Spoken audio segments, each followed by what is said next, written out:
லாலே லாலே லாலா லாலே லாலே லாலா. எதிர்கட்சிக்காரரை பார்த்து கேட்கிறேன், அரசியல் நடத்துறியா அராஜகம் நடத்துறியா? என்ன பண்ணா என் கட்சிக்காரன்? என்னையா தப்பு பண்ணா? ஏதோ ஒரு போன ராங்கா போட்டிருக்கான். ராங் நம்பர் தான் சாரி சொல்லிட்டு வச்சிட வேண்டியதானே? அதானே உலக வழக்கம். அதை விட்டு 50 பேர் சேர்ந்த ஆட்டோல வந்து என் கட்சிக்காரன் அந்த ஸ்பாட்ல வச்சு துவச்சிருக்கீங்க நீங்க. ஆனா அடிச்சாலும் பரவாயில்லையா, போற வர சின்ன பையனா விட்டு இவனை அடிச்சு பழகிக்கிறனால வேற அசிங்கப்பட்டிருக்கீங்க நீங்க. பழைய இருக்குது என்ன பாடியா இல்ல பள்ளிக்கூடமா? ஏதோ அந்த பையன் பாடியில எனர்ஜினால எஸ்கேப் ஆயிருக்காயா? ஒண்ணு கிடைக்க ஒண்ணு ஆயிருந்தா இந்த கட்சியை யார் காப்பாற்றுறது? அவன் ஃபேமிலி யாரும் மெயின்டைன் பண்றது? இவ்வளவு குஜராத்ல கூடக்கூடிய ஒரு சம்பவம் நடந்துச்சு. இதே பையனை ஒரு கட்சிக்காரன் கொண்டு போய் வச்சு அடிக்கிறாயா? ஆனா அவன் இந்த அளவுக்கு ஸ்டெப் எடுக்கல. ஒரு 2-3 நாள் வச்சு அடிச்சு அனுப்பிட்டான். எத்தனை பேர் உங்களை அடிச்சாங்க? முதல்ல ஒரு 3-4 பேர் தான் அடிச்சானுங்க.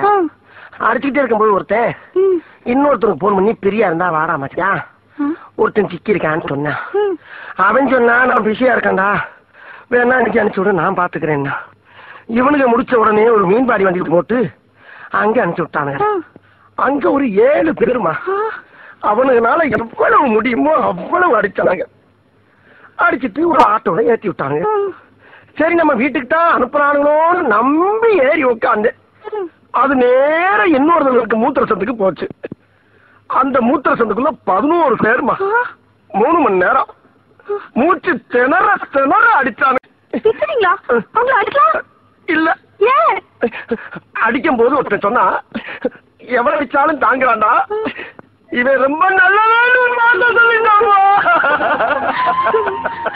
என்ன காப்பாத்துங்க, என்ன காப்பாத்துங்க, என்ன காப்பாத்துங்க, ஐயோ என்ன காப்பாத்துங்க, என்ன காப்பாத்துங்க, என்ன காப்பாத்துங்க, என்ன காப்பாத்துங்க, ஐயோ எனக்கு கற்பு வேணும், எனக்கு கற்பு வேணும்.